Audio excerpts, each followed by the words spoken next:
बिस्मिल्लाहिर्रहमानिर्रहीम, अस्सलामुअलैकुम, good morning. 24/9 में खुश आमदीद। मैं हूँ आपके साथ सीमल हाशमी। अस्सलाम वालेकुम और मैं हूँ अबूजर मौसम। आपको गुड मॉर्निंग। सीमल आपको गुड मॉर्निंग। उम्मीद करते हैं कि दिन खैर से गुजरे। इसके साथ साथ वेलकम बैक। कैसा रहा फिर आपका टूर? बिल्कुल बहुत अच्छा राजी। उम्मीद है आपने मुझे मिस किया होगा और आप लोगों ने भी मुझे मिस किया होगा, लेकिन कभी कभी थोड़ा सा टाइम आउट निकाल लेना चाहिए, वेकेशंस कर लेनी चाहिए। पाकिस्तान इतना खूबसूरत है और मैं भी कुछ ऐसे ही दौरे पर निकली थी जिसमें मैं खंजराब पास तक गई, चाइना बॉर्डर तक गई और एक्सप्लोर किया। तो it was a good trip, but मैंने अपने शो को बहुत मिस किया, इसलिए मैं जल्दी से वापस। लेकिन मुझे ये बताएं कि आपने जो खंजराब पास का इतना लंबा सफर है और ओवरऑल मैनेज भी करना, फिर हुंजा भी गए हैं आप, तो बताइएगा ना थोड़ा सा, क्योंकि अब तो टूरिज्म के हवाले से काफी ज्यादा बात, टूरिज्म के हवाले से काफी बात हो रही है, लेकिन इस पे आप डिटेल में भी बात करेंगे। मैं आपको कुछ दिखाऊंगी भी, चीजें भी हम दिखाएंगे आपको कि वहां पर क्या है। इंफ्रास्ट्रक्चर बहुत बेहतर हो रहा है, रास्ते में बहुत सी जगहों पर काम भी हो रहा था, डैम बन रहे हैं वहां पर नारान वाली साइड पर। और सबसे बड़ी बात, आधे से ज्यादा लोग वहां पहुंचे हुए हैं। इस कदर रश था अबूजर। अच्छा, ये वाकई की छुट्टियां हो गई और लोग जो है, और अब चूंकि कोरोना के बाद दोबारा से टूरिज्म खुला भी है, होटल्स वहां पर खुले हैं, तो काफी रश भी वहां पर देखने में आया, लेकिन it was overall a good experience. चलें, जबरदस्ती इसकी डिटेल भी हम आपसे लेंगे। और इसके साथ साथ ओवरऑल जो हुआ ओवर द वीकेंड, हमने देखा है कि बहुत सी पॉलिटिकल एक्टिविटीज भी हुई थी और पीडीएम का कल जलसा भी हुआ सवाद में, और उसमें भी हमने देखा कि टूरिज्म के हवाले से काफी वीडियोस वायरल हुई। तो अच्छी बात है, करना चाहिए। एनीवेज जी, हम चलते हैं अपनी टॉप स्टोरीज की तरफ। प्रोग्राम के रनडाउन पर नजर डालते हैं और देखते हैं कि आज पूरे प्रोग्राम में हम आपके साथ क्या क्या बातें करने वाले हैं। तो सबसे पहले जी, लाहौर के धमाके के हवाले से तमाम किरदार गिरफ्तार कर लिए गए हैं। हमले में भारत बराह रास्त मुलव्वस था। हमारे पास तमाम राब्तों के शवाहिद मौजूद। वज़ीर आज़म इमरान खान ने ऐसा कहा है। उन्होंने कहा कि पाकिस्तान के खिलाफ दहशतगर्दी भारतीय सरपरस्ती में हुई है। दुनिया भारत की मज़मूम हरकतों के खिलाफ आलमी इदारों को मुतहरिक करे। और सवाद में पीडीएम का पावर शो नजर आया। शहबाज शरीफ की हुकूमत पर तनकीद, कहा आवाम से कहता हूं अब घबरा लो और इसको भगाओ। जबकि फजलुर रहमान ने कहा है कि इमरान खान पाकिस्तान की सियासत का एक गैर जरूरी हिस्सा है। टॉप स्टोरीज में आज शामिल रहेगा, घरेलू और कमर्शियल सारिफीन के लिए बिजली के नरखों में इजाफा। शदीद गर्मी में सीएनजी की कीमत में भी 30 रुपए फी किलो इजाफा कर दिया गया। उधर 72 लाख अफराद को टैक्सनेट में लाने के लिए हिकमत अमली तश्कील। इस पर आज होगी प्रोग्राम में इकोनॉमिस्ट से बात। तो ये तो थी जी हमारी टॉप स्टोरीज और प्रोग्राम का बाकायदा आगाज सबसे पहले हम करेंगे लाहौर जोहर टाउन धमाके के हवाले से, जिसके ताने बाने अब भारत से मिलते हैं। ये बता दिया गया है, ओपनली बता दिया गया है कि जो हमले के मास्टरमाइंड भारतीय शहरी का ताल्लुक रॉ से है।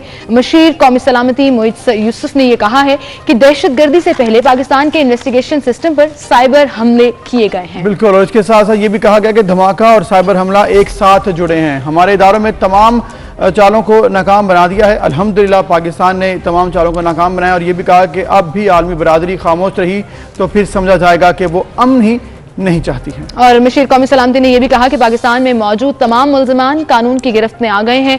जोहर टाउन धमाका और साइबर हमले एक साथ जुड़े हुए हैं। जिस दिन धमाका हुआ, हमारे इन्वेस्टिगेशन नेटवर्क पर साइबर हमले किए गए।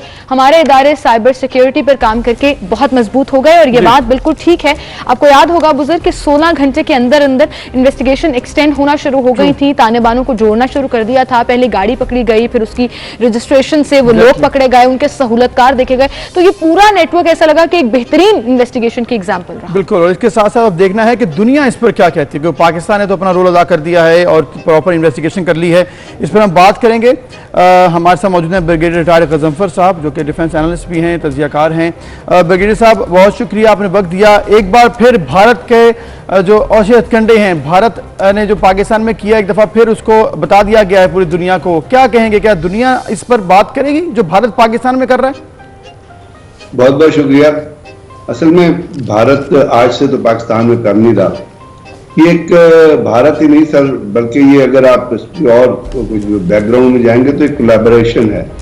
और ये कोलैबोरेशन है भारत की जो इंटेलिजेंस है रॉ, इजराइल की जो इंटेलिजेंस एजेंसी है मोसाद, और इवन इसके अंदर बहुत ऐसे इंसिडेंट है जिसमें CIA मोसाद और रॉ का नेक्सस इन्वॉल्व है। क्योंकि अफगानिस्तान में जहाँ पे अब एक अमेरिकन निकल रहे हैं वहाँ से, जब इन 11-13 सालों में अमेरिकन वहाँ थे, तो वहाँ पे एक जॉइंट ऑपरेशन सेंटर बनाया गया था बदख्शां में और हबीबाबाद, एक जलालाबाद के नज़दीक एक जगह है जहां पे इन तीनों एजेंसीज का एक जॉइंट नेक्सस था, एक ऑपरेशन सेंटर था, एक नॉन ट्रेनिंग सेंटर थे, जहां अफगानिस्तान के अंदर मुसैद जो है रॉ मिल के यंग माइंड्स को ट्रेन करती थी, यंग लोगों को रिक्रूट करके पाकिस्तान के खिलाफ ऑपरेशन करने के लिए और कोवर्ट एक्टिविटीज करने के लिए। इसके साथ साथ अजीत कुमार डेविल जो इंडिया का नेशनल सिक्योरिटी एडवाइजर है, उसने एक जो अंडरवर्ल्ड है, एक अंडरवर्ल्ड जो इंडिया की जो अंडरवर्ल्ड है, उनका भी एक ग्रुप अफगानिस्तान में बेस किया हुआ था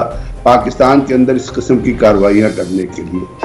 अब इस पॉइंट ऑफ टाइम रॉ का इसमें इन्वॉल्व नहीं है, इसमें मुसैद की पूरी प्लानिंग और पूरी फाइनेंसिंग इन्वॉल्व है, क्योंकि आपको पता है कि गुजरात डॉक्ट्राइन के तहत फरवरी 2014 में रॉ और मुसैद के दरमियान 3 एग्रीमेंट साइन हुए थे, जिसमें एक एग्रीमेंट था वो जो था होमलैंड सिक्योरिटी और प्रोटेक्शन ऑफ क्लासिफाइड मटीरियल से ताल्लुक रखता था। उस ऑपरेशन के तहत हर ऑपरेशन में मुसैद रॉ में भी, लॉन्चिंग में भी, सर्विलेंस में भी, डीप टारगेट्स के अंदर भी। अब ये तमाम का तमाम प्लान जो दुबई के अंदर बना और इसका मकसद हाफिज सईद के घर के नजदीक टारगेट करना था, ये बुनियादी तौर पे चूंकि अमेरिकन अफगानिस्तान से निकल रहे हैं और निकलते हुए सिर्फ वो निकल रहे हैं, उनकी फौजें निकल रही है, ये कहना कि अमेरिकन अफगानिस्तान से जा रहे हैं इस टाइम में वो ठीक नहीं है। इसलिए कि फिर सितंबर एक सबसे जो उन्होंने डेट दी थी उस वक्त तक जनरल अपने यूएस की सेंट्रल कमांड का फ्रैंक मैकेंजी भी और जेम्स मैटिस भी ये इंचार्ज होंगे अफगानिस्तान के अंदर ऑपरेशंस को सुपरवाइज करने के और अफगान जिस तरह उन्होंने कहा था अफगान फोर्सेस के साथ कोऑपरेट करने के लिए। तो वहां पे जो बाइडेन ने कहा कि हम ओवर द होराइजन भी अटैक करेंगे, तो इसका मतलब है वो जो उनकी एक्टिविटीज हैं वो even if not in physically in Afghanistan वो जारी रहेंगी, तो they are present in Afghanistan. और आपको पता है उनके जाने के बावजूद अफगानिस्तान के अंदर एम्बेसी की प्रोटेक्शन के लिए उन्होंने कोई 600 फौजी है जिनको छोड़ के जाएंगे। तो यहाँ पे इस टाइम पे अटैक करना इसी चीज को हाईलाइट करता था कि क्योंकि आप हमारी हुकूमत ने बेसिस देने से और वो फैसिलिटीज देने से इनकार मैसेज भेजना था और इसमें नेचुरली इंडिया के जरिए ये काम करना था। और रॉ तो बहुत एक्सपेरिमेंट है पाकिस्तान के अंदर दहशतगर्दी फैलाने की, इससे पहले भी बहुत सारे ऐसे आपकी नजर से गुजरे होंगे, लेकिन पहले फर्क ये था कि पहली हुकूमतों में हम ये कहते नहीं थे, हम ये कहते थे कि एक हमसाया मुल्क। अब ये है कि आपने टारगेट किया दुनिया को, बिल्कुल सही। आपके सवाल का दूसरा हिस्सा था क्या दुनिया इससे रिटेलिएट कोई होगी? तो दुनिया में तो इससे पहले पाकिस्तान ने, इमरान खान ने 3 डोज दिया, पाकिस्तान की मुख्तलिफ हुकूमतों ने 2 डोज दिया, इमरान खान ने 1 डोज दिया और तमाम के तमाम शवाहिद पहले जमा कराए हैं। जो दुनिया की मारूजी हालात है उसमें मुसलमान मुल्कों के अंदर दहशत गर्दी को मजहब की बेसिस पे तो यहूदियत का जो एक एक्सट्रीमिज्म है, Zionist extremism, high grade Christian neocons extremism और हिंदुत्व का एक मजहब के ऊपर मिलाप हुआ है, जिसमें वो मुसलमान ममालिक को तबाह और बर्बाद करना चाहते हैं और बदअमनी फैलाना चाहते हैं। तो उस जो मजहब का जो नेक्सस चल रहा है यहूदियत को फैलाने के लिए, ज़ियोनिज्म को फैलाने के लिए, हाई ग्रेड क्रिश्चियंस का, न्योकॉन्स का और हिंदुत्व का, उसमें दुनिया ने अपनी आंखें बंद की हुई है और कान भी बंद किए। They do not want to look at the Muslim world और Kashmir is the biggest example, Palestine is another example जहां पे हॉलोकॉस्ट किया, हॉलोकॉस्ट से वर्स्ट मजालिम किए हैं इजराइल ने, बच्चों को मारा है, छोटे बच्चों को मारा है, लेकिन दुनिया की तवज्जो उधर नहीं जाती, बल्कि दुनिया में दुनिया का सबसे बड़ा मुल्क का प्रेसिडेंट खड़ा होकर झूठ बोलता है, वाइस प्रेसिडेंट झूठ बोलती है जब वो कहती है Israel has a right to defend itself और पैलेस्टाइन जो मर रहे हैं उनके साथ कोई हमदर्दी नहीं करता। ह्यूमन राइट्स की वायलेशन के ऊपर मुसलमान ममालिक के अंदर कोई तवज्जो नहीं है, तो इसके ऊपर पाकिस्तान ने अपना मुकदमा पेश करना है। अल्हम्दुलिल्लाह पूरे का पूरा नेटवर्क को गिरफ्तार किया है और इससे आगे भी गिरफ्तार ब्रिगेडियर साहब, ये जैसे आपने कहा कि पूरे के पूरे नेटवर्क को गिरफ्तार किया है, तो हमारे पास बाकायदा सबूत हैं। इंडिया में जब कुछ होता है, वो चाहे मुंबई अटैक से बात शुरू हो या पुलवामा तक जाए, तो सीधा इल्जाम पाकिस्तान पर लगा दिया जाता है और जब सबूत मांगे जाते हैं तो उनके पास कुछ नहीं होता। हमारे एक बड़े शहर में ये धमाका हुआ जिसका नेटवर्क हमने एक्सपोज कर दिया, सबूत है हमारे पास, क्या तब भी दुनिया खामोश रहेगी और आंखें बंद रखेगी? कुलभूषण यादव से बड़ा कोई सबूत है जिसने खुद एक्सेप्ट किया कि पाकिस्तान के अंदर दहशतगर्दी फैलाने के लिए आया था? मैंने एक नेटवर्क क्रिएट किया था ईरान के अंदर, मैंने एक फ्रंट ऑफिस बनाया था, वहां से मैं पाकिस्तान आता था। मैंने कराची में लोगों को पैसे दिए, सिंध में लोगों को पैसे दिए, बलूचिस्तान में लोगों को पैसे दिए, एक नेटवर्क शुरू किया। जो भी वो नेटवर्क भी अल्हम्दुलिल्लाह हमने ब्रेक कर लिया। लेकिन आलमी अदालत में ये मुकदमा पेश हुआ। दुनिया में कितने मुकदमे आप मुझे बताइए जो आलमी अदालत में पेश हुए इससे पहले जासूसों के या दहशतगर्दों के। अली कोहन एक बहुत बड़ा जासूस गुजरा है जो इजराइल ने लॉन्च किया था सीरिया में, और सीरिया के प्रेसिडेंट से उसके ताल्लुकात थे। गोलान हाइट्स को कैप्चर करने में अली कोहन ने मदद की इजराइल आर्मी की। वो जब पकड़ा गया तो उसको फांसी दे दी गई चौक में खड़े करके, बगैर कोई मुकदमा चलाए हुए। उन्होंने कहा जी ये अपना रेड हैंडेड पकड़ा गया। इसी तरह अपना कुलभूषण यादव भी रेड हैंडेड पकड़ा गया। अभी तक उसको हैंग कर देना चाहिए था, नहीं हैंग कर देना चाहिए था। एक ऐसा शख्स जो पाकिस्तान की जानों से खेला हो वो आर्मी अदालत में चला जाता है। आर्मी अदालत कहती है उसको काउंसलर एक्सेस दे, हम उसको काउंसलर, हम डिफेंसिव पे हो जाते हैं, हम जनाब दुनिया से माफी वो के सामने सबूत पेश कर। तो बात यह है कि ये जो चीजें हैं ये पाकिस्तान एक कन्विंसिंगली दुनिया, लेकिन मैंने आपसे अर्ज किया और दोबारा अर्ज करूंगा कि पाकिस्तान के हिसाब से कि पाकिस्तान एक मुसलमान मुल्क है और एक न्यूक्लियर कंट्री, और ये न्यूक्लियर चीज जो है ये पूरी दुनिया की नजरों में इस तरह खटकती है जिस तरह आंखों में कुकरे पड़ जाते हैं। तो अब वो दुनिया की आंखें भी खामोश है और कान भी खामोश है। वो पाकिस्तान वो किसी चीज की तरफ, दुनिया में भारत अभी तक दहशतगर्द मुल्क डिक्लेयर हो जाना चाहिए था। भारत 44 मनी लॉन्ड्रिंग में इन्वॉल्व हैं। 44 ये दुनिया की इकोनॉमिक इंटेलिजेंस यूनिट की रिपोर्ट है। और लीग के मुताबिक 248 साइट्स बनाई हैं जहां पे यूएन में कोई फैसलों को इन्फ्लुएंस किया जाता है। तो इसको तो फेटफ की रिव्यू कमेटी से धक्का देके जूते मार के निकाल देना चाहिए। साहब यहाँ तो फेटफ का मेंबर है। तब आप बताइए ना, ये है बायस, ये है सियासत, कॉर्नर किया जाता है। बिल्कुल सही कह रहे हैं साहब। आप कह रहे हैं एफएटीएफ से उसको निकाला जाए, उल्टा भारत हमारे खिलाफ लॉबियां करता है एफएटीएफ में, और ये पूरी दुनिया भी देख रही है। इसके साथ साथ एक चीज बहुत इंपॉर्टेंट है जिसका आपने जिक्र भी किया है, इस वक्त पाकिस्तान को एक और चैलेंज दरपेश है अफगानिस्तान में। भारत से तो है ये कॉन्स्टेंटली, लेकिन अफगानिस्तान से भी है। जब अमेरिका का आपने कहा कि मुकम्मल इनखला तो नहीं है, अमेरिका की प्रेजेंस रहेगी, उसके लिए जो सिचुएशन है, फिर जो इस वक्त अफगानिस्तान में तालिबान इनसर्कल कर रहे हैं काबुल को बड़ी तेजी से, इस पर क्या कहेंगे? किस तरफ सिचुएशन जा रही है?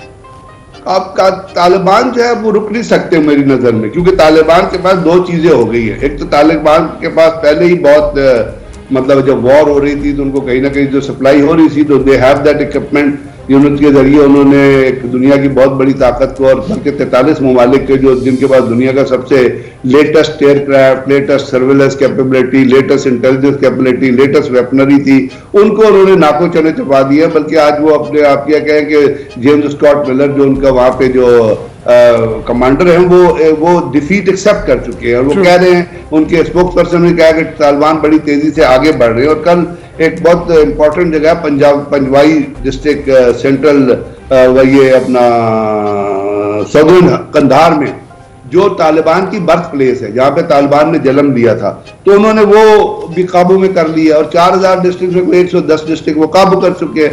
काबुल से वो कोई 50-60 किलोमीटर के फासले पे हैं। काबुल के अंदर अगर कोई चीज रेजिस्टेंस में मौजूद है तो 600 अमेरिकन फौजी है जिनका बुनियादी मकसद अमेरिकन एम्बेसी को और काबुल एयरपोर्ट को डिफेंड करना है। जो अफगानिस्तान सिक्योरिटी फोर्सेस की खबर आ रही है, खासतौर पर ये पंजवाई डिस्ट्रिक्ट से जो नई खबर आई है, उसमें वहाँ गवर्नमेंट के सोर्सेज ये कह रहे हैं कि वहाँ पे सिक्योरिटी फोर्सेज ने लड़ाई नहीं की।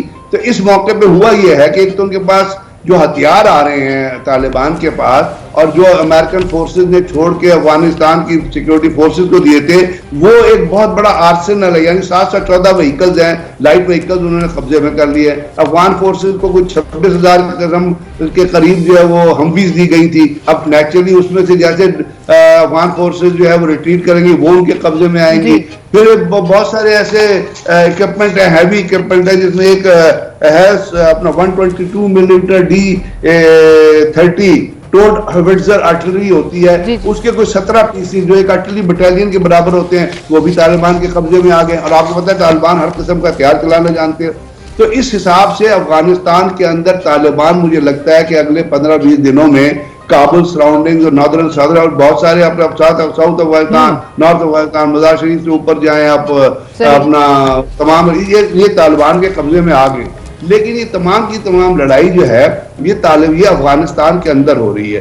और उसको तालिबान और सिक्योरिटी फोर्सेस के दरमियान बुनियादी तौर पे होगी। बाद में सिक्योरिटी फोर्सेस हटेंगी तो बहुत सारे इलाकों में तालिबान और जो वॉरलॉर्ड्स हैं उनके दरमियान शुरू हो जाएगी। बिल्कुल सही। यानी कि ब्रिगेडियर साहब, यानी कि ये एक ना रुकने वाला सिलसिला है जो शुरू हो चुका है विद इन अफगानिस्तान से, और फिर आहिस्ता आहिस्ता उसका फ्यूचर क्या होगा वो तो देखा जाएगा। लेकिन उसी के साथ साथ पीस डायलॉग्स भी चल रहे हैं और पीस ऑलमोस्ट पाकिस्तान का किरदार बड़ा इंपॉर्टेंट है। आई होप कि दुनिया भी इस चीज को रियलाइज करे और पाकिस्तान को इज्जत की निगाह से देखे। बहुत शुक्रिया ब्रिगेडियर साहब, आप हमारे साथ मौजूद थे। Thank you. और इसके साथ साथ जिस तरह से प्रोग्राम के शुरू में भी बात कर रहे थे कि एक तरफ तो टूरिज्म के ऊपर बहुत नॉर्दर्न एरिया में काम हो रहा है, वहीं पर बलूचिस्तान में भी बहुत ज़बरदस्त काम हो रहे हैं। जिस तरह से हमने देखा है कि पाकिस्तान बहुत से मसाइल होते हैं आपके बॉर्डर एरिया में, फिर भी पाकिस्तान की हुकूमत जो है वो बहुत काम करी है, खासकर बलूचिस्तान में। बिल्कुल, और आप एक्सेस दे दें, आप इंफ्रास्ट्रक्चर बिल्टअप कर दें। लोग जाना चाहते हैं, एक्सप्लोर करना चाहते हैं, और ऐसा ही हुआ जी। बलूचिस्तान में सियाहत के फरोग के लिए नई ट्रेन चलाने का ऐलान किया है पाकिस्तान रेलवेज ने। सुबह बलूचिस्तान में सियाहत को फरोग देने के लिए टूरिस्ट ट्रेन चलाने का ऐलान किया है, और तर्जुमान का ये कहना है कि हुकूमत बलूचिस्तान की दरख्वास्त पर यह ट्रेन बोस्तान और कौलपुर रेलवे स्टेशन के दरमियान हफ्ते में 2 रोज चलाई जाएगी। बिल्कुल, और इसका किराया जो है वो 20 से 50 रुपए के दरमियान होगा, जबकि ट्रेन चलाने का मकसद सूबे में सयाहती सरगर्मियों को फरोग देना है और आवाम को तफरीह के मौके फराहम करना है। साथ साथ बेहतरीन इंतजाम भी किए गए हैं इस तमाम रूट पर। आई होप के लोग इसको एंजॉय भी करेंगे और जाएंगे ज़रूर, इस जगह को देखेंगे। और बलूचिस्तान तो वैसे भी बताया जाता है, क्योंकि मैं तो कभी गया नहीं हूँ, लेकिन जो लोग बताते हैं कि जो होके आए हैं वहाँ से कि बहुत खूबसूरत है, और इसकी जो माउंटेन एरिया है, इसके अलावा जो समुंदर लगता है, ये तमाम एरिया बहुत खूबसूरत है। बिल्कुल, और अगर आप ऐसी फैसिलिटीज तौर पर ट्रांसपोर्ट से रिलेटेड तो लोग जरूर जाना चाहते हैं। हम एक छोटी सी ब्रेक लेते हैं, फिर हाजिर होंगे।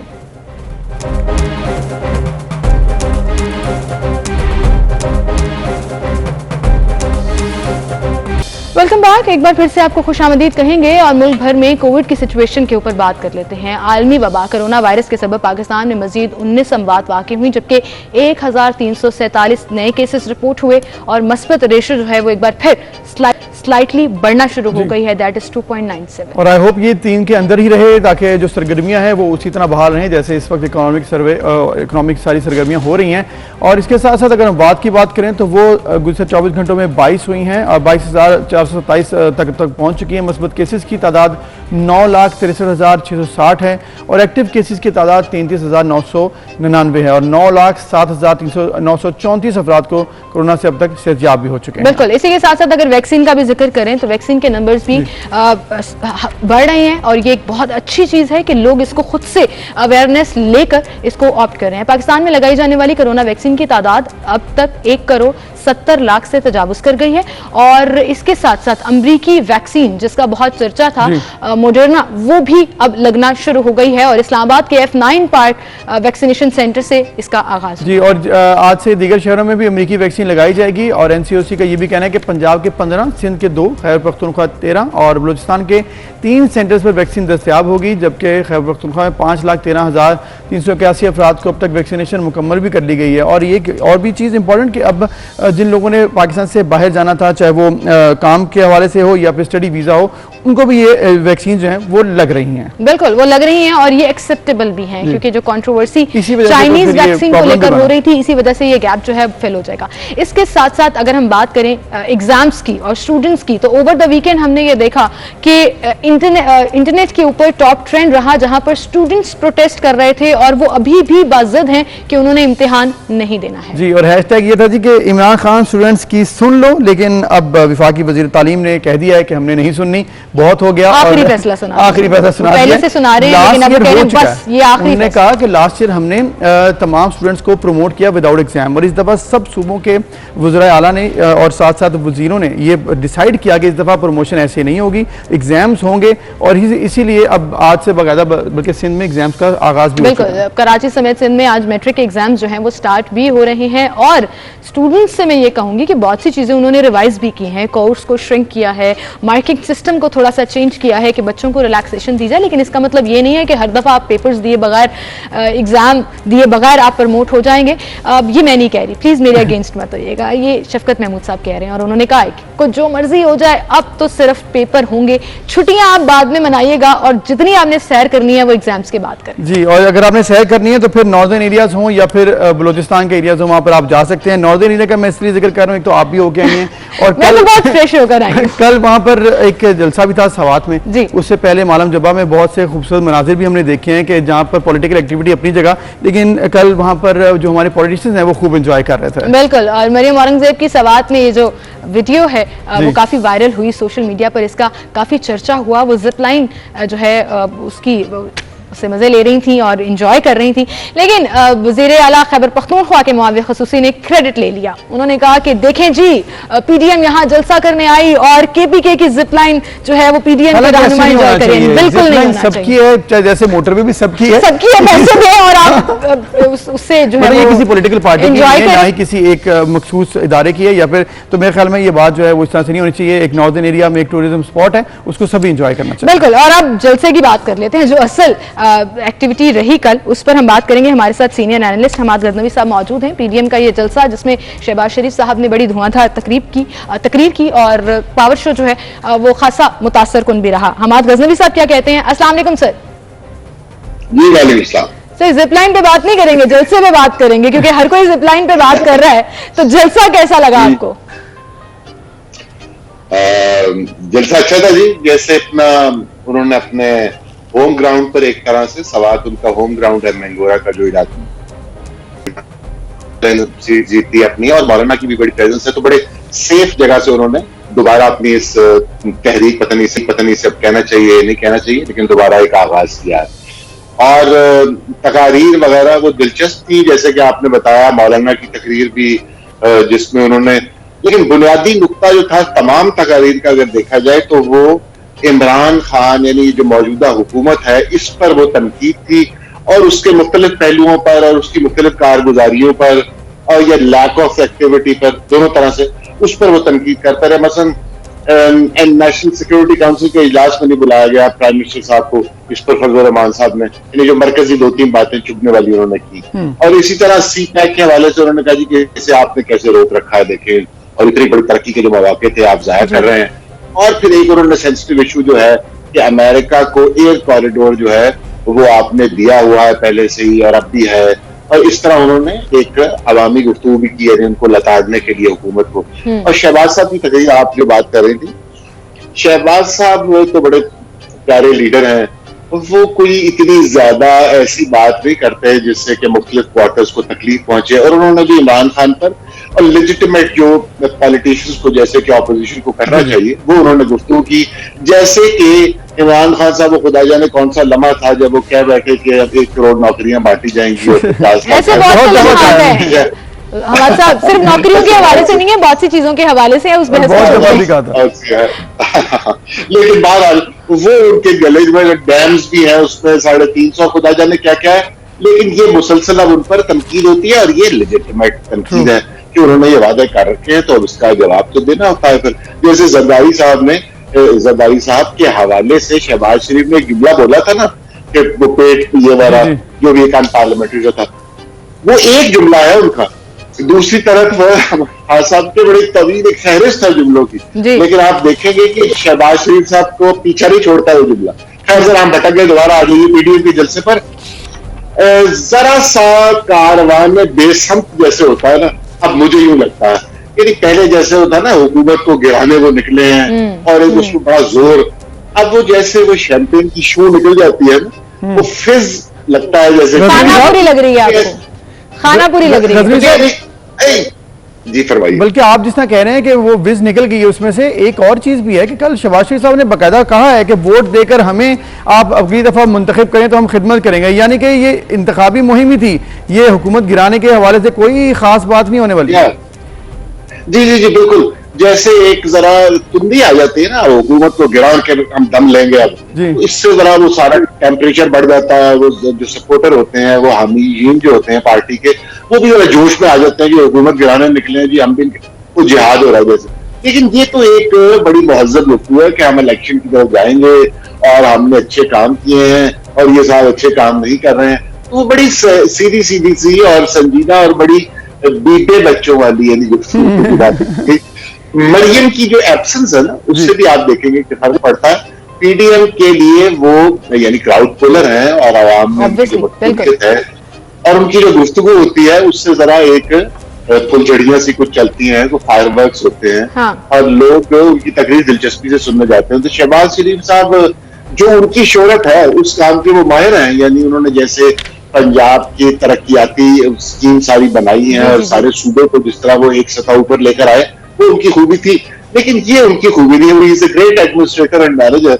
लेकिन यह इस मैदान में यानी क्राउड को पुल करना और उनके जज्बात को एक खास सतह पर ले जाना, ये मेरा ख्याल है जनाब। जी, आई थिंक ये that would be a strategy. ये भी कहा जा रहा है कि शायद ये स्ट्रैटेजी है कि अब थोड़ा सा लोअर डाउन करके फेस सेविंग की जाए और पीडीएम को थोड़ा सा बचा लिया जाए, थोड़ी इज्जत रख ली जाए। और रह भी गई, कल आपने कहा जैसे सेफ प्ले किया उन्होंने और लोग काफी इकट्ठे हो गए।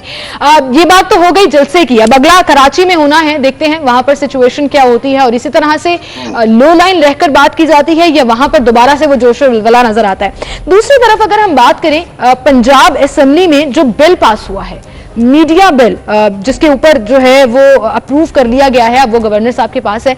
इस बिल को आप कैसा देखते हैं? तमाम सहाफती तंजीमों ने तो इस पर एतराज लगा दिया और इसको यकसर मुस्तरद कर दिया कि ये आजादी सहाफत पर कदगन लगाई जा रही है। आप क्या समझते हैं?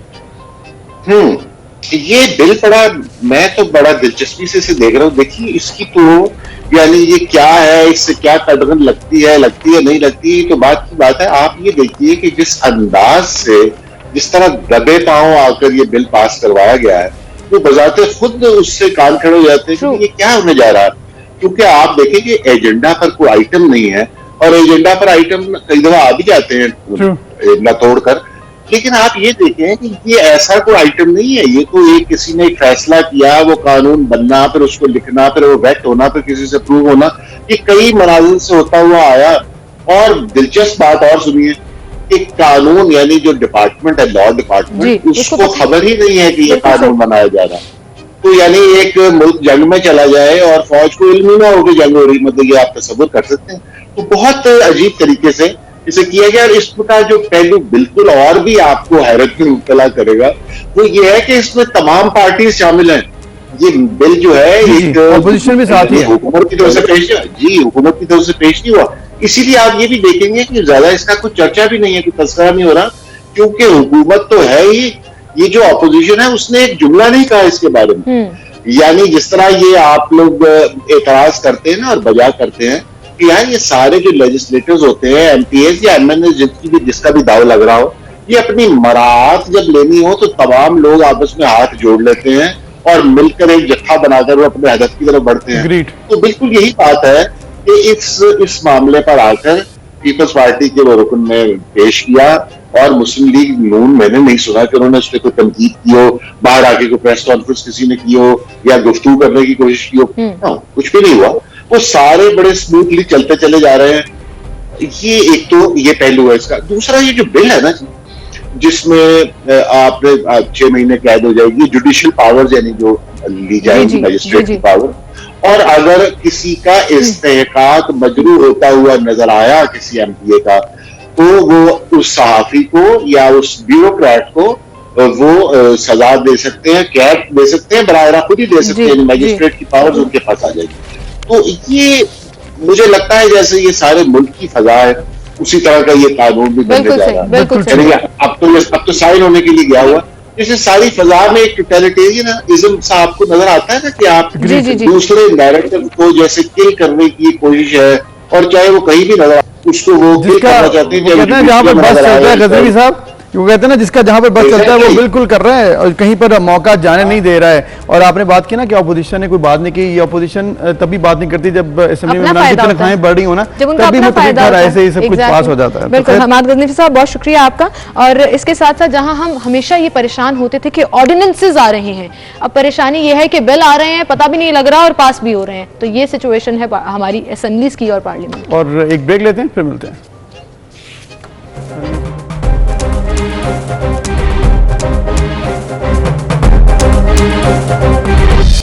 वेलकम बैक नाज़रीन। आज के दिन की मुनासबत से एक अहम खबर, कारगिल की जंग के हीरो कैप्टन कर्नल शेर खान की आज 22वें यौम शहादत मनाया जा रहा है। पाक फौज के शोबा तारक़त आमा ISPR के director general DG major general Babar Iftikhar ने कैप्टन कर्नल शेर खान के 22वें यौम शहादत पर अपने पैगाम में कहा कि हमें शहीद कैप्टन शेर खान पर फख्र है। और कारगिल जंग के हीरो ने अपने खून से तारीख रकम की है। शहीद कैप्टन कर्नल शेर खान ने गैर मामूली अज़्म और बहादुरी के साथ मादर वतन का दिफा किया और उनकी शहादत ओहदे के एतबार से तो वो कैप्टन थे, जबकि कर्नल उनके नाम का हिस्सा था, यानी कि उनका पैदाइशी नाम कर्नल शेर खान था। उन्होंने 1999 में कारगिल की जंग के दौरान टाइगर हिल के महाज पर इतनी बहादुरी के साथ जंग लड़ी कि इंडियन फौज ने उनकी शुजाअत का एतराफ़ भी किया और कारगिल के मार्के में उन्हें जाम शहादत नोश किया, जिस पर उन्हें पाकिस्तान के सबसे बड़े फौजी एजाज़ निशान हैदर से भी नवाजा गया। अल्लाह ताला उनको जन्नत में आला मुकाम अता फरमाए। ये पाकिस्तान के हीरोज़ हैं जी, और कारगिल की जंग हो या किसी भी फोरम पर हमारे जो जवान हैं, हमारे जो अफसरान हैं, उन्होंने हमेशा बड़ी ज़बरदस्त पाकिस्तान की खिदमत की है, चाहे उन्हें जाम शहादत नोश करना पड़े या फिर गाजी होकर वो लौटें।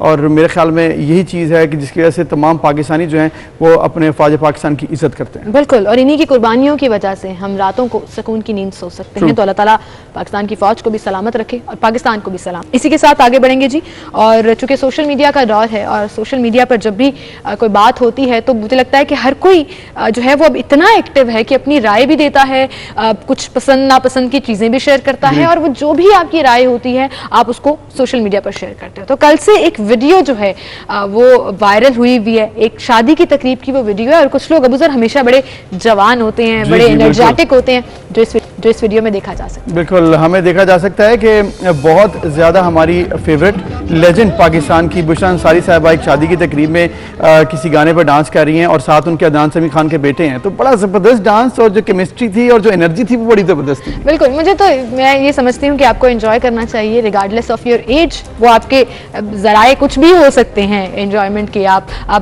गपशप लगा सकते हैं, आप एंटरटेनमेंट कर सकते हैं, आप डांस कर सकते हैं, you can dance it out.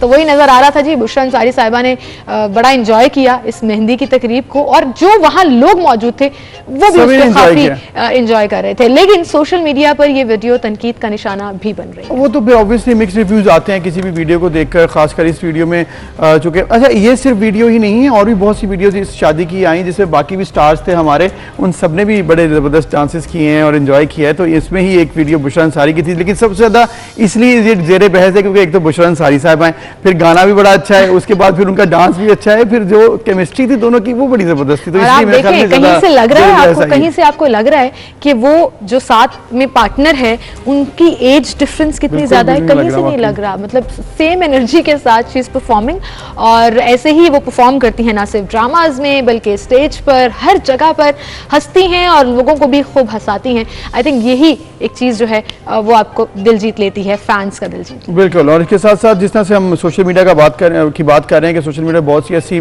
Videos आती हैं जिसका लोग डिस्कस भी करते हैं। इसी तरह एक और वीडियो भी हमने देखी सोशल मीडिया में ही, और वो भी बहुत इस वक्त ज़ेरे बहस है, और उसकी वजह ये है जी कि उसमें एक ऐसा सांप दिखाई देता है जिसके बहुत से रंग हैं। बिल्कुल, कौसे कज़ा जैसे रेनबो, अब आप देखें कि वो कौसे कज़ा जैसे रंगों वाला ये सांप, और देखने वाले हैरान रह गए जी, दुनिया में कई ऐसे स्नेक्स और कई ऐसे जानवर होते हैं जो आप रेयरली कभी देखते हैं। आपने इसको वैसे अच्छा नाम दे दिया है, रेनबो स्नेक ही लग रहा है। जिसने पकड़ा वो खुद भी काफी एक्साइटेड है और है कि मैंने एक डिफरेंट और यूनिक चीज जो है वो पकड़ी। बस मैं ये चाहूंगा कि जब ये वीडियो की बाकी इन्वेस्टिगेशन ये ना हो कि कोई आर्टिफिशियल रंग इसमें हो, ये ओरिजिनल रंग ही होने चाहिए, तभी ये इतनी ज्यादा पसंद भी की जा रही है। और वाकई ये बड़ी यूनिक एक वीडियो थी, और स्नेक के इस तरह के रंग बहुत कम देखे गए। बिल्कुल, इसी के साथ हम एक ब्रेक लेते हैं।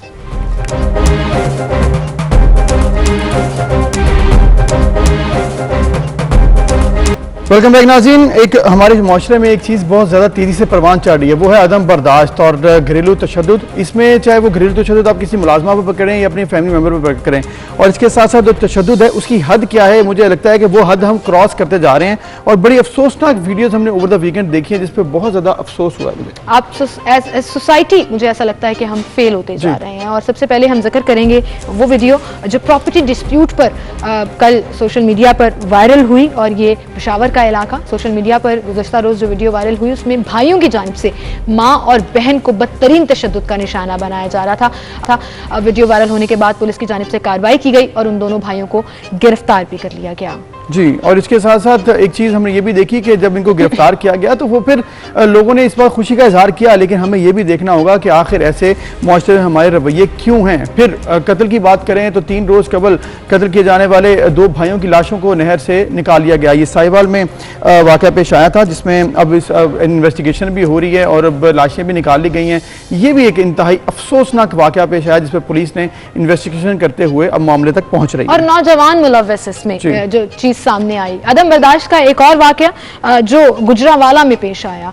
सुबह पंजाब का ये जिला गुजरांवाला काफी बड़ा जिला है, जहां पर एक छोटी सी बच्ची जो कि कमसिन घरेलू मुलाजिमा थी, उस पर बदतरीन तशद्दुद किया गया। और घरेलू मुलाजिमीन पर तशद्दुद का एक और ये वाकया है जो सामने आया है, जिसमें देखा जा सकता है कि बच्ची के हाथ जले हुए हैं, उसके बाल काटे हुए हैं, उसे बदतरीन तशद्दुद का निशाना बनाया। और अफसोस की बात यह है कि FIR अभी तक दर्ज ही नहीं हो सकी है। बिल्कुल, और इसके साथ साथ वाकया है जो उसकी तो इन्वेस्टिगेशन हो रही है, लेकिन आप देखें नन्ही सी बच्ची है, इस पर तशद्दुद किया गया सिर्फ खुश्क दूध पीने पर, यानी कि खुश्क दूध खा लिया था, उस पर गुस्सा चढ़ गया जो मालिकान है। अब ये रवैया है, इस पर ऑब्वियसली हम बात करना बड़ा ज़रूरी है कि गवर्नमेंट इस पर क्या देख रही है, किस तरह से एक्शन लिया जा सकता है, मैक्सिमम क्या कर रही है गवर्नमेंट, और मैक्सिमम इसकी डोमेन में आखिर जो घरों में तशद्दुद हो रहा है उसको सकती है आगे जाकर। इस पर हम बात करेंगे।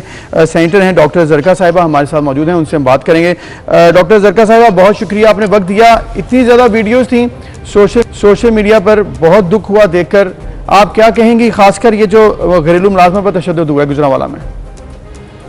जी, बिस्मिल्लाहिर्रहमानिर्रहीम, बहुत शुक्रिया। आई एम वेरी ग्लैड कि आपने इस इशू को उठाया है। और देखिए जी, बात यह है कि मैं खुद as a civil society member पिछले 3 सालों से हम कैंपेन कर रहे हैं कि पाकिस्तान में एक ब्रेक डाउन है वैल्यूज का, जिसकी वजह से हम टर्म्स यूज करते हैं डीह्यूमनाइजेशन, इंसानियत खत्म हो गई है और लोग एक एपथी, यानी वो दूसरे इंसान को इंसान ही नहीं समझते। ये आपको हर लेवल ऑफ सोसाइटी में मिलता है। ये आपको जो आप बता रहे हैं, जो एक इंतहाई अफसोसनाक, ये जो घरों पे छोटी उम्र के बच्चों और बच्चियों को मुलाजिम रख के उनके साथ जो तशद्दुद किया जाता है, ये इंतहाई बुरा है। और ये हर मतलब आप जहाँ जाते हैं वहां पर ये हो रहा है। और इसका सिद्देबाब करना, पुलिस तो एक लिमिटेड फोर्स है, वो क्या कर सकती है? ये तो आपके रवैये हैं। और आपको याद है जो पिछले केसेस हुए थे उनमें कितने बड़े बड़े लोग इन्वॉल्व थे जी। कोई MPA था, कोई MPA की बहन थी। और आप उन लोगों के खिलाफ, क्योंकि आपको पता है हमारी सोसाइटी का जो स्ट्रक्चर है उसमें सब लोग आपस में एक दूसरे को सपोर्ट करते हैं गलत कामों में खास तौर पे जी। तो वो एक नेक्सस है हर जगह पे। अब गवर्नमेंट को देखिए अपने अपने तय, हमने वो चाइल्ड प्रोटेक्शन सेंटर बनाया हुआ है जिसको बड़ी अच्छी तरह चलाती है हमारी सारा। उधर अभी पहली दफा बिल आया है, मतलब ज़ैनब अलर्ट बिल, तो बिल था किडनैपिंग के हवाले से, वो आया हुआ है। डोमेस्टिक वायलेंस का बिल अभी पास हुआ है जिसमें बड़ी रेजिस्टेंस आती है इंतहाई। और अभी इस्लामाबाद टेरिटरी में बिल जो प्रेजेंट हुआ है, जो नेशनल असेंबली ने पास किया है फरवरी में 2021 में, वो बिल ये बच्चों के खिलाफ तशद्दुद के हवाले से। अब मसला ये है कि देखिए पाकिस्तान में बिल तो बहुत हैं, लेजिस्लेशन बहुत हुई हुई है, असली काम है इम्प्लीमेंटेशन। असल में आपने मेरे मुंह की बात छीनी। बड़ा काम है जी, उससे बड़ा काम है जो हमारी जो पॉपुलेशन है, एक तो ये इतनी तेजी से ग्रो कर रही है। गरीब लोग अपने घर बच्चे इसलिए पैदा करते हैं कि 2 हाथ और होंगे कमाई के लिए, वो उनको लगा देते हैं लोगों के घर, और वो काम 7, 8, 9 साल के बच्चों को मुलाजमतें कराते हैं, बच्चों पे काम करते हैं। तो ये एक सोसाइटी के ओवरऑल इश्यूज हैं। इसको आप सिर्फ पुलिस में बिल्कुल मतलब FIR कटनी चाहिए जो गुजरांवाला में। साहिबा, ओवरऑल इश्यूज हैं, आप सही कह रही हैं। इम्प्लीमेंटेशन होना है या नहीं होना, कमा रही है या नहीं कमा रहे हैं, बच्चे मुशक्कत कर रहे हैं कम उम्र या नहीं कर रहे हैं, ये तमाम वो बहस है जो बहुत सालों से हो रही है। आपने खुद भी कहा कि आप इस इशू पर बहुत बात कर रही हैं, लेकिन now you are part of system जहां ये चेंज आ सकता है, जहां पर सिर्फ बिल साइन नहीं होंगे, मेक श्योर किया जाएगा कि उसके ऊपर इम्प्लीमेंटेशन हो। अफसोस की बात यह है कि 3 दिन गुजर गए इस वाकये को, मेडिकल भी करा लिया उस बच्ची ने, जिस्म पर निशान है, पुलिस FIR दर्ज नहीं कर रही है। क्या ये है तहरीके इंसाफ का इंसाफ? क्या ये है आपकी हुकूमत? जी जी, आप अपना गुस्सा निकाल लें। गुस्सा नहीं है, यकीन जानिए दुख है। आप बहुत बात करती हैं इस पे, I really appreciate it. Pakistan में दूध और नहर की जो नहरें हैं वो पहले भी नहीं बह रही थी। एक कोशिश हो रही है कि हालात बेहतर हो, लेकिन जब आपकी करोड़ों की आबादी है, पुलिस को बिल्कुल इसको हाईलाइट करना चाहिए और इसके ऊपर FIR कटनी चाहिए। लेकिन जो पुलिस के जो, अब क्या मैं बताऊं, हालात जो है वो हर तरफ ऐसे हैं, FIR तो वो काटना ही नहीं चाहते, क्योंकि वो कहते हैं कि अगर FIR कट गई तो उनको रिपोर्ट करनी पड़ती है। बिल्कुल। ये तो सिस्टम पूरा रिफॉर्म होना, और रिफॉर्म के खिलाफ जो माफिया से बाहर निकल आते हैं उसके भी बहुत बड़े। डॉक्टर साहिबा, बहरहाल मैं ये आपने ये रियलाइज ही कर लिया कि हमारा सिस्टम बेकार है, इसको हाईलाइट भी कर रहे हैं, असेंबली में भी, सेनेट में भी इसके ऊपर बात भी करते हैं और खुल के बात करते हैं। हम तो प्रोटेक्शन, देखिए पुलिस फोर्स जो है वो अपनी तरफ से शहादतें भी देती है, इतनी जानिसारी से काम करती है। आप और मैं अगर पुलिस फोर्स में भर्ती हो जाए तो हमें पता चलेगा कितना मुश्किल काम। बिल्कुल सही कह रही हैं। लेकिन पॉइंट ये है कि करोड़ों की आबादी के लिए आप देखिए ना, एक जो थाना होता है उसमें SHO सिस्टम ही सारा रिव्यू होने वाला है। SHO suppose to be there 24 घंटे, वो कैसे 24 घंटे? लाखों की आबादी है एक थाने के नीचे, तो वो कैसे एडमिनिस्टर कर सकते हैं? आज से 100 साल पुराने निजाम है, 100 साल पहले हमारी 100 गुना कम होती थी पॉपुलेशन, तो this entire thing needs to be revamped. हमारा जो 4 सूबे हैं, 4 के मेरा ख्याल है 38 सूबे बनने चाहिए, और इसी तरह यूनिट्स को ब्रेक डाउन करके हमें छोटे यूनिट्स बना के काम एडमिनिस्ट्रेशन, यू रियलाइजिंग इट कि सिस्टम चेंज करने की जरूरत है। ज्यादतियां, आई थिंक यही बहुत बड़ी बात है कि आप रियलाइज कर रही हैं कि हमारा पुलिस सिस्टम चेंज होने की जरूरत है। क्या काम किया जा रहा है इस पर? पुलिस सिस्टम को बेहतर करने के लिए तहरीक इंसाफ क्या कर रही है? लेकिन रेजिस्टेंस इतना है, आपको मैं क्या बताऊं कि जो भी चीज को आप जो एग्जिस्टिंग, और आपको मैं एक और बात बताऊं, तहरीक इंसाफ की जहां जहां हमने काम डिलीवर किया है, जहां जहां हमारी फतह हुई है, वो सब वो काम है जो सिस्टम से बाहर है। हाँ वो बिलियन ट्री सुनामी हो, हाँ वो हेल्थ कार्ड हो, सिस्टम के बीच में काम करना इंतहाई मुश्किल है, क्योंकि जिन लोगों की नौकरियां लगी हुई होती हैं, जो लोग पुराने तरीके से काम कर रहे होते हैं, उनको चेंज करना बहुत मुश्किल है। और फिर वो आपको पता है, फिर जाहिर है वो एक ऐसा इशू आ जाता है। मैं सेनेट में भी देखती हूँ, वहां भी डिस्कशंस होती हैं, तो हमारी कमेटियों में हमारे ही मेंबर्स कहते हैं जी सिस्टम को डिस्टर्ब, पहले जो लोग काम कर रहे हैं, वो जो 100 लोग काम कर रहे हैं, वो उनको कुर्बान करते हैं, उन करोड़ों लोगों को जो अवाम है, जो जमीन पे है, जिसके हकूक पामाल हो रहे हैं। ये हमारे सिस्टम का खासा है, और इसको हमें आम आदमी, आम शहरी को किसी किस्म का इंसाफ देना है तो हमें इसको दोबारा से इसको देखना पड़ेगा। और ये जो डॉक्टर साहिबा, पड़ेगा, हम पूरी कौम को थोड़े से लोगों के लिए कुर्बान करते हैं, क्योंकि वो थोड़े से लोग हमारे खास होते हैं, या वो सिस्टम के अंदर होते हैं, या वो अफसर होते हैं, डॉक्टर साहिबा उनको नाराज नहीं करना चाहते। तो ये एक सोसाइटी की लेवल पे माइंडसेट चेंज की जरूरत है, जिसमें कि जाहिर है ये जो तशद्दुद है इसका भी माइंड जरूरत है। देखिए ना, लोग अपने घरों में अपने बच्चों को, छोटे बच्चे होते हैं उनको पालने के लिए मुलाजिम रख देते हैं, 7-7, 8-8 साल के बच्चे। इससे बड़ा कोई जुल्म है? उस बच्चे का तो खेलने की उम्र है, वो तो जाहिर है फिर वो गलत काम तो करेगा। फिर वो उसको कंट्रोल करने के लिए उस पर जिस किस्म का आप बता रही हैं, छुरियां लगाते हैं, बिल्कुल सही। और आई थिंक आपकी बात ये बिल्कुल ठीक है कि सिस्टम को चेंज करने की जरूरत है, और उसमें हर एक को अपना रोल प्ले करना पड़ेगा। दूसरी जान नाज़रीन आपको बताएंगे, कैप्टन कर्नल शेर खान शहीद की बरसी के मौका पर दुआया तकरीब, उनके 22वें यौम शहादत पर उनकी कब्र पर फूलों की चादर चढ़ाई जा रही है। जी सवाबी से ये मना रहे हैं। आमीन। अल्हम्दुलिल्लाहि रब्बिल आलमीन वस्सलातु वस्सलामु अला रसूलिहिल करीम। अऊज़ु बिल्लाहि मिनश शैतानिर रजीम। बिस्मिल्लाहिर रहमानिर रहीम। वला तक़ूलू लिमन युक़तलु फ़ी सबीलिल्लाहि अमवात बल अहयाउन वलाकिन ला तशऊरून। और वो लोग जो अल्लाह की राह में मारे जाएं, उन्हें मुर्दा मत कहो, बल्कि वो जिंदा हैं, लेकिन तुम्हें खबर नहीं। रब्बिग़फिर वरहम व अंत खैरुर राहिमीन। ए अल्लाह पाक, अफ़वाज इस्लामी जमहूरिया पाकिस्तान के तमाम शुहदा, खुसूसन कैप्टन कर्नल शेर खान शहीद निशान हैदर के दरजात बुलंद फरमा, उन्हें जन्नतुल फिरदौस में अरफ़ा आला मकाम नसीब फरमा। ए अल्लाह पाक, वतन अजीज को अमन सलामती नसीब फरमा, और अफ़वाज पाकिस्तान की खुसूसी मदद और रहनुमाई फरमा। वसल्लल्लाहु अला नबीयिल करीम बिरहमतिका या अरहमर राहिमीन। आमीन।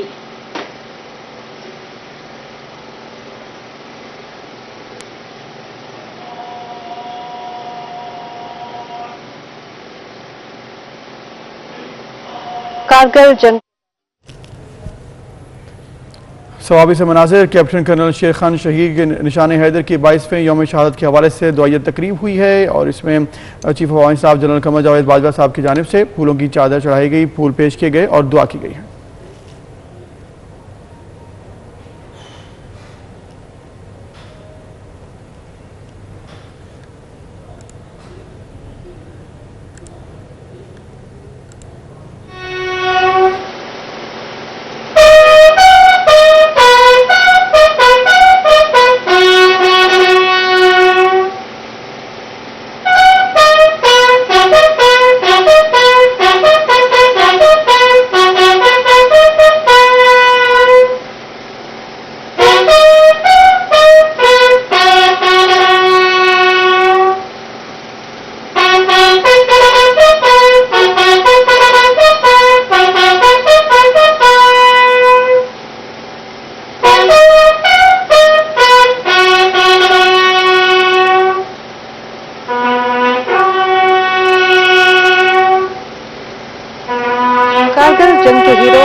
कैप्टन कर्नल शेर खान शहीद निशान हैदर के यौम शहादत के मौका पर दुआए तकरीब गार्ड ऑफ ऑनर पेश किया जा रहा है और बराह रास्त मनाज़िर आप सवाबी से देख रहे थे।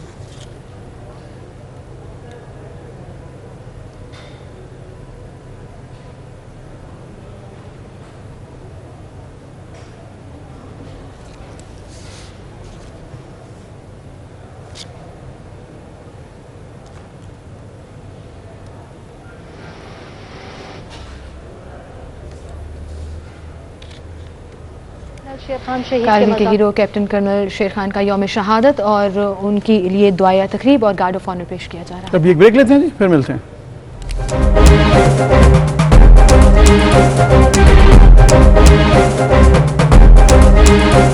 वेलकम बैक नाज़रीन, इस वक्त हम बात करेंगे बहुत ज़रूरी इशू पाकिस्तान का। जैसे ही हमने देखा है कि बजट आया है तो उसके बाद इन्फ्लेशन में भी इजाफा हुआ है और पेट्रोल की मसनूआत और इसके साथ साथ बिजली की कीमतों में इजाफे की खबरें, तो फिर जो कहा जाता है कि टैक्सेस नहीं लगाए जाएंगे, रिलीफ मिलेगा, वो बातों में यकीन नहीं आता। बिल्कुल, अभी तो एक महीना भी नहीं गुजरा और आप देखें कि इन्फ्लेशन रेशो जो है वो बढ़ना शुरू हो गया है, अवाम परेशान हो गए हैं। सो वो जो 3.94 का सितारा दिखाया गया था और फिर बजट में ये बताया गया था कि अब हम राइट डायरेक्शन में जा रहे हैं, वो हम असल में जा कहाँ रहे हैं, इस पर हम बात करेंगे। इशफाक टोला साहब हमारे साथ मौजूद हैं, सीनियर इकोनॉमिस्ट हैं और चीज़ों को बड़ी गहराई से स्टैट्स के ऊपर बात करते हैं, उनसे हम जानते हैं। अस्सलाम वालेकुम इशफाक साहब, thank you so much for coming.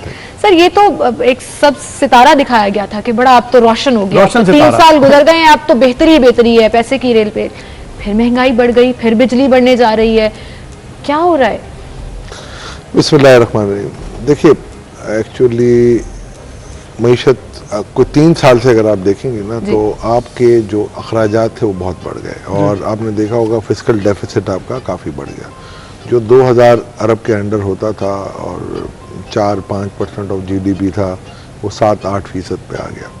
और इसकी बेसिक वजह ये थी कि आपने अपने जो डेट सर्विसिंग का आपका जो खर्चा बढ़ा और जो आपने इंटरेस्ट रेट एब्रप्टली बढ़ाए थे अंडर द गाइज के जी आपका इन्फ्लेशन ज़्यादा है, ये इंटर रिलेटेड चीज़ें होती हैं। और मैं समझता हूँ अफरात ज़र और सराय सूद में जो अगर हम कंपैरिजन करते हैं तो दुनिया के बहुत सारे ऐसे कंट्रीज हैं जो तरक्की की राह पे गामजन है और उन्होंने अपने शरह सूद में कमी की है और वो नेगेटिव यानी कि इन्फ्लेशन पे काम कर रहे होते हैं।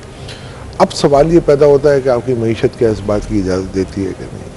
मेरा ख्याल है, जहाँ मैं हमेशा कहता आ रहा हूँ कि मुतवाज़ी मईशत या पैरेलल इकॉनमी बहुत बड़ी हो और हमारे पास तो ऑफिशियल एवेन्यू होते हैं पैरेलल इकॉनमी के, तो वहाँ पर शरह सूद का ज़्यादा होना मेरा ख्याल है ज़हर कातिल होता है। तो वो एक फैक्टर था। और दूसरा एक एब्रप्ट आपने जो डिवैल्यूएशन की कि 115 से और 118 से आप 170 तक पहुँच गए, 168-69 से पहुँच गए थे, तो उसको टेपर ऑफ करना चाहिए था। और मैं समझता हूँ उस वक्त मैं कहता था 125 में अगर हालात देख लें तो 140 से ज़्यादा का डॉलर आपका नहीं होना चाहिए। अच्छा, IMF की जो रेसिपी होती है हमारे लिए जब हम प्रोग्राम में जाते हैं तो वो गो स्लो वाली होती है कि जी स्लो ग्रोथ करें, आप अपने फैक्टर्स को ठीक करें और फिर आप हाई ग्रोथ की तरफ जाएं। पहला फैक्टर तो हमारे ऊपर एप्लीकेबल हो जाता है कि जी हम पूरी ग्रोथ स्लो कर देते हैं और हमारी इकोनॉमी स्टैगफ्लेशन या रिसेशन में आ जाती है। मगर दूसरे की तरफ जब जाते हैं तो मेरा ख्याल है वो हम किक ऑफ नहीं कर पाते। तो अभी भी जो देखें, जो थोड़ी सी किक ऑफ मिली है आपको, वो कोविड की वजह से मिली है कि आपने हिम्मत करके अपने खोल दिए थे अपना दरवाजे, और कोविड की इतनी सख्ती इंडस्ट्री चलती रही, इंडस्ट्री आपने चलाई। इस वक्त दुनिया बंद थी, बांग्लादेश, इंडिया, वियतनाम, काफ़ी इनके इश्यूज थे। मगर इसके बावजूद भी अगर आप देखेंगे तो आपकी एक्सपोर्ट्स जो थी वो एक हद से ज़्यादा नहीं बढ़ सकी। आपने इतने इंसेंटिव दिए, सब कुछ किए। अच्छा, लोकल मैन्युफैक्चरिंग में जो एलएसएम ग्रोथ की जो बातें होती हैं, एलएसएम ग्रोथ के अंदर सबसे बड़ा जो फैक्टर था वो कंज्यूमर रिलेटेड आइटम्स ने बहुत बड़ा एक रोल प्ले किया। अगर आप देखेंगे तो टेक्सटाइल या जो और एक्सपोर्ट ओरिएंटेड इंडस्ट्रीज थी उनमें इतने तेजी से इजाफा नहीं हुआ उनके इंडेक्स में जितना आपका कंज्यूमर रिलेटेड चीज़ों में हुआ, लाइक इलेक्ट्रॉनिक्स में हुआ, लाइक आपका गाड़ियों में बहुत हुआ। अब ये जो बड़ी बड़ी चीज़ें होती हैं ना गाड़ियों की, वो जब ये पहले मुशर्रफ साहब के दौर में भी ये हुआ था कि जब आप कंज्यूमर फाइनेंस की तरफ जाते हैं और आप जब के दरवाजे खोल देते हैं तो होता ये है कि आपकी बैंक बोरोइंग्स के थ्रू लोग ले लेते हैं। मगर वो बैंक बोरोइंग्स अच्छी चीज़ है, मैं उनका जो सेविंग रेशियो होता है, ये जो पैसा अगर मैं 20% गाड़ी का मैं डिपॉजिट में दूंगा, अगर मैं वो सेविंग करता हूँ तो there is a hell of a difference. Activity तो चलती रहेगी मगर इन चीज़ों को भी इनको मुरज्जे खातिर रखना पड़ेगा। शाह साहब, आप जिस तरह से बात कर रहे हैं कि पाकिस्तान क्योंकि बाइंडिंग्स होती हैं, आईएमएफ की बहुत बाइंडिंग है पाकिस्तान में, आप ओपन डिसीजंस नहीं ले सकते हैं। अब इंटरेस्ट रेट हो, इन्फ्लेशन हो, सब्सिडीज़ हैं, डॉलर है, ये सारी चीज़ें आप खुद कह रहे हैं कि ये इंटरलिंक्ड हैं। पाकिस्तान फिर ऐसी सिचुएशन में क्या करे जब आईएमएफ का बोझ है, इंटरनेशनल प्रेशर्स हैं, आपने रिफॉर्म्स भी लेके आने हैं, तो फिर गवर्नमेंट के पास क्या रास्ते हैं? देखिए, दो चीज़ों पे आप सेपरेट करते। एक तो एफएटीएफ की रिफॉर्म्स जिसकी वजह से हम काफ़ी प्रेशर में रहते हैं। तो ये मैं हमेशा कहता हूँ, ये जादूगर की जान तोते में, ये हमारा तोता है जो इनके हाथ में है, और ये मुझे नहीं लगता कि इतना जल्दी आपके ऊपर से क्लाउड हटेंगे। आप देखें 26 कंप्लायंसेज आप कर चुके हैं 27 में से, फिर भी वो ये कह रहे हैं कि डू मोर। वो तो पॉलिटिक्स अब तो साबित हो गया ना। हाँ, मैं 2 साल से कह रहा था जब मेरी बात कोई नहीं मानता था। आईएमएफ का अप्रूव हो गया, देखे ना, वो 2 साल बाद आई है चीज़ें, तो मुझे भी खुशी होती है कि जी मैंने एक चीज़ कही थी और जो आज लोगों ने रियलाइज़ कर लिया। दूसरी चीज़ जो आप कह रहे हैं आईएमएफ से छुटकारा हासिल करने के लिए 2-3 चीज़ें बहुत ज़रूरी होती हैं। एक तो ये होता है कि आपके पास आपकी इकोनॉमी में इतनी जान हो कि आपको कमर्शियल बैंक से लैंडिंग मिल जाए। मेरा ख्याल है 2020 में 2020 फरवरी 8 को मैंने एक आर्टिकल लिखा था एक न्यूज़पेपर में, बिजनेस रिकॉर्डर में, और ये टॉपिक ये था how can Pakistan economy survive without IMF. उसमें पूरी एक फैक्टर्स को मैंने डिस्कस किया था और कॉस्ट सेविंग्स की मैंने बात की थी। क्योंकि देखें, सबसे बड़ा मसला जो आ रहा था उस वक्त वो ये था कि 20 अरब की टोटल बोरिंग आईएमएफ और उसके एंसिलरी जो वर्ल्ड बैंक की, Asian development bank, Islamic development bank और दूसरे इदारों की जो मिलती है हमें, वो 20 बिलियन की बोरिंग हम कहाँ से अरेंज करेंगे। तो नॉर्मली दुनिया में यही लोग करते हैं कि कमर्शियल बैंकों से करते हैं, और कमर्शियल बैंकों से जब आप बोरोइंग करते हैं तो आपको इंटरेस्ट रेट ज़्यादा देना पड़ता है। अब आप उसको कैसे संभालते हैं? आप अपना इंटरेस्ट रेट कम करें, आपका फिस्कल डेफिसिट कम होगा, आप अपनी डॉलर पैरिटी कम करें, आपकी इन्फ्लेशन कम होगी, तो और आपकी जब इंडस्ट्री चलेगी तो टैक्स कलेक्शन तो ऑटोमेटिकली ये विशेष सर्कल है पूरा। हाँ, सवाल रहता है कि अगर आप फर्ज करें एक्सपोर्टर्स हैं तो एक्सपोर्टर्स को आप कैसे कंपनसेट करेंगे, बिकॉज अगर आप डॉलर नीचे लाते हैं तो सबसे बड़ी हिट उनको पड़ती है। तो एक नी जर्क होता है शुरू में, और उनको आप सब्सिडी दें, डायरेक्ट सब्सिडी दें, जो एक्सपोर्ट रिबेट जिसको हम कहते हैं, और वो एक कैलकुलेटेड फिगर होती है कि किस स्टेज पे कितना रिबेट आपको। इस दफा तो वैसे दिया है ना, रिबेट दिए काफ़ी। वो रिफंड से रिबेट को इतने खास नहीं दिए, अच्छा। ना दिए जाते हैं, मगर आपको देना पड़ेगा। मगर ये रिबेट नॉर्मली हम क्या करते हैं, सिर्फ एक्सपोर्टर्स को दे देते हैं, हत्ता कि इसके लिए वाजिब है कि आपको लाजिम है कि आप ग्रोअर से लेके या बेस इंडस्ट्री से लेके ऊपर तक की आप प्रोपोर्शनेट रिबेट दें ताकि तमाम इंडस्ट्री चले, और ट्रिकल डाउन इफेक्ट ऑटोमेटिकली है। अभी क्या होता है, एक्सपोर्टर के पास वो पैसा चला गया, वो ट्रिकल डाउन इफेक्ट प्रॉपरली नहीं होता, but you have to do research. इस पे आपको एक, जैसे लेजेंड्स हैं आपके हफीज पाशा साहब, इस किस्म के लोगों से आप एक रिसर्च करवाएं, उन्होंने की हुई भी है, उसको उनको आप अभी अपग्रेड करना होगा।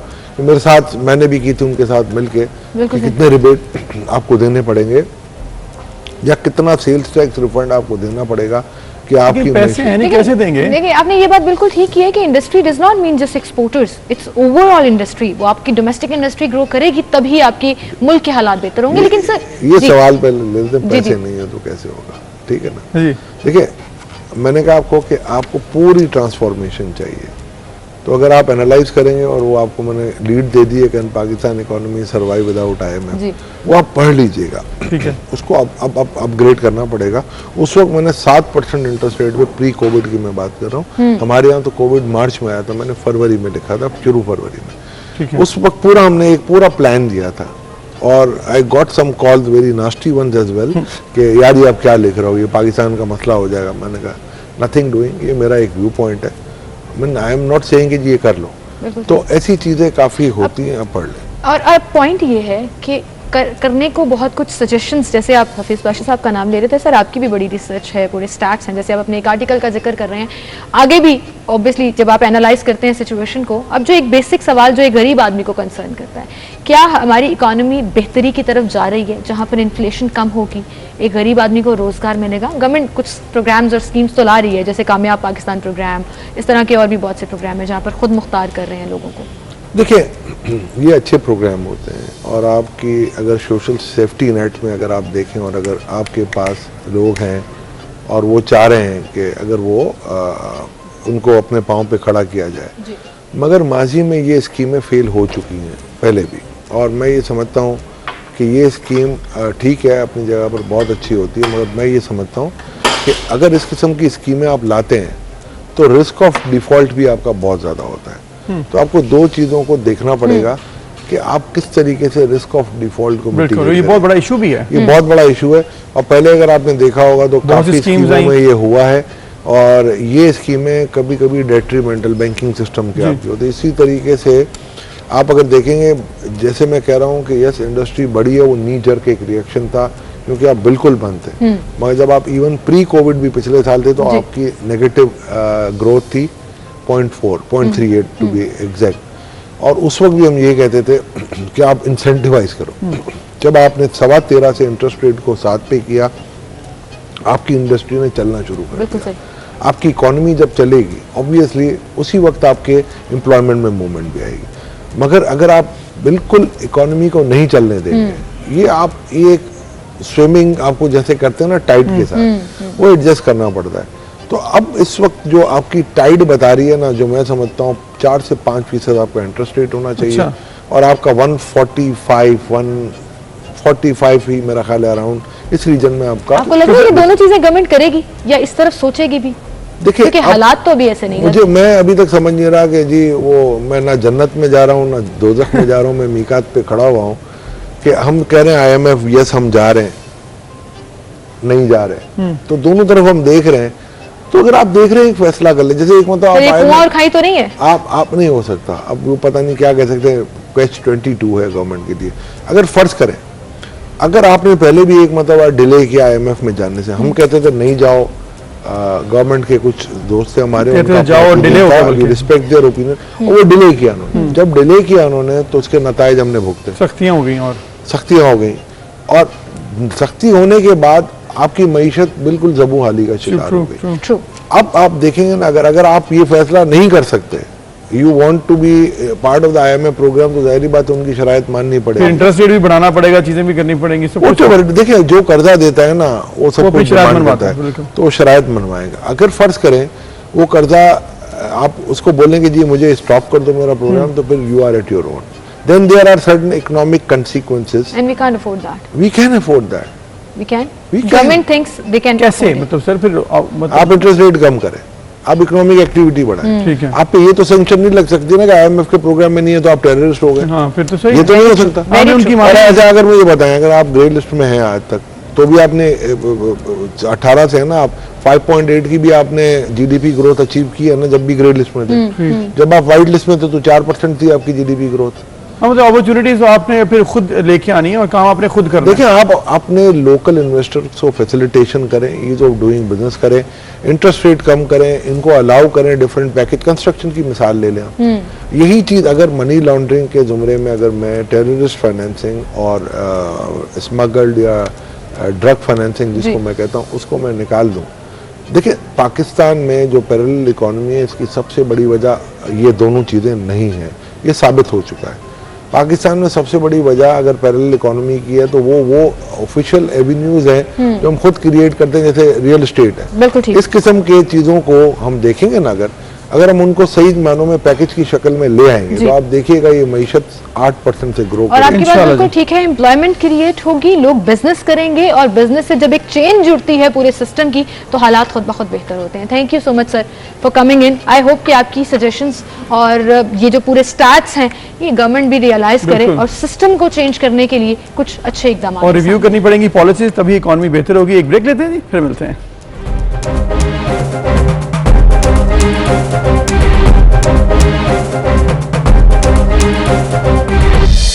वेलकम बैक नाज़रीन। ईद कुर्बान अब करीब है और इसकी तैयारियां जो हैं वो बड़ी तेज़ी से चल रही हैं। पूरे पाकिस्तान में ही बहुत ज़बरदस्त मंडियां भी लग गई हैं और ये भी देखा जा रहा है कि साथ साथ जो कि वैक्सीन और कोरोना के इश्यूज हैं, इसीलिए अब ये भी मेक श्योर किया जा रहा है कि वैक्सीनेटेड लोग ही वहाँ पर आएँ और जो व्यापारी हैं उनको वैक्सीन लगी हो। ये तो SOPs बना दिए गए। ये वो वाहिद ईद है जहाँ पर खवातीन की तैयारी से ज्यादा इन मंडियों की तैयारी होती है और इस ईद की तैयारी असल में है ये खूबसूरत जानवर, जबरदस्त तरीके से इंतजाम, वहाँ व्यापारियों को किस तरह अकोमोडेट किया जा रहा है ताकि खरीदार आकर जानवर ले सकें। ये तमाम सिलसिला जो है वो पूरे मुल्क में ही जारी है।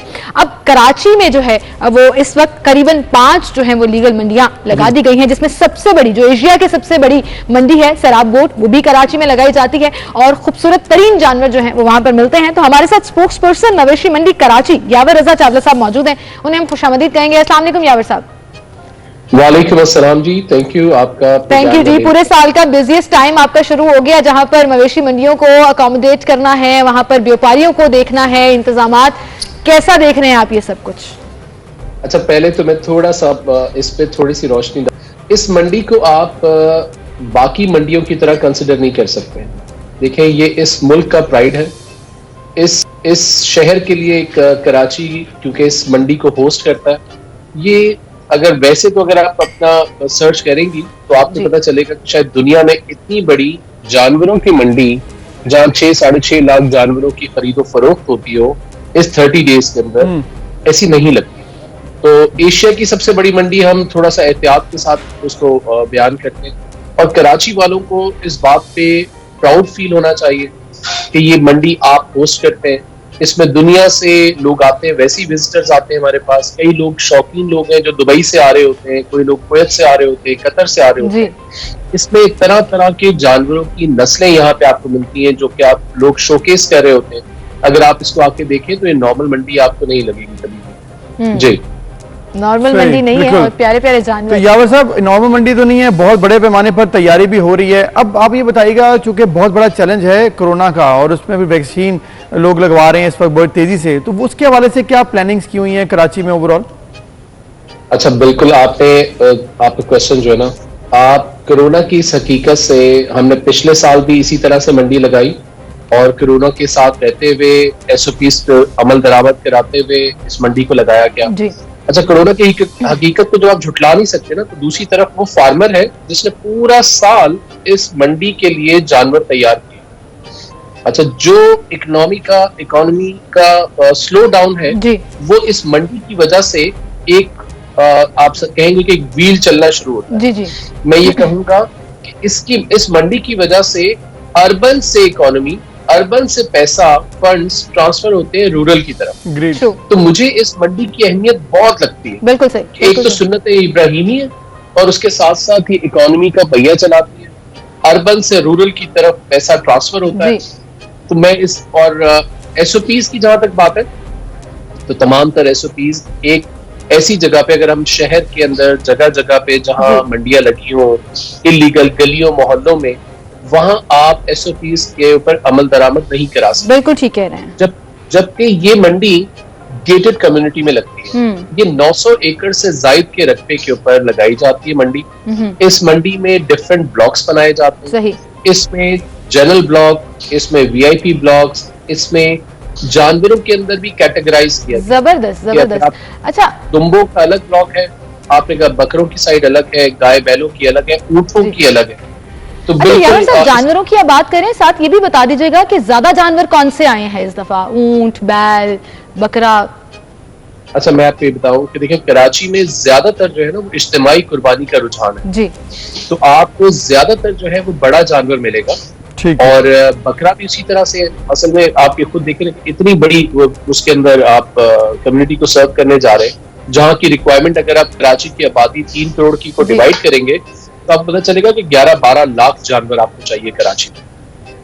तो उसको कैटर करने के लिए इस मंडी के अंदर कैपेसिटी भी है और कैपेबिलिटी भी है। ठीक है, जबरदस्त। तो फिर तैयारी इसका मतलब है कर ली गई है, चाहे वो जानवरों की जो तादाद है उसके हवाले से हो या फिर मंडियों में जो SOPs हैं उसको फॉलो करवाने के लिए, क्योंकि गुज़श्ता साल से भी ये तमाम टारगेट थे। आई होप कि इसी तरह से मैनेज रहे और इसमें किसी किस्म की प्रॉब्लम ना आए। या वरदा चावला साहब आपका बहुत शुक्रिया ये तमाम डिटेल्स बताने। बट आई रियली होप कि कीमतें थोड़ी सी कम हो ताकि लोग अफोर्ड कर सकें।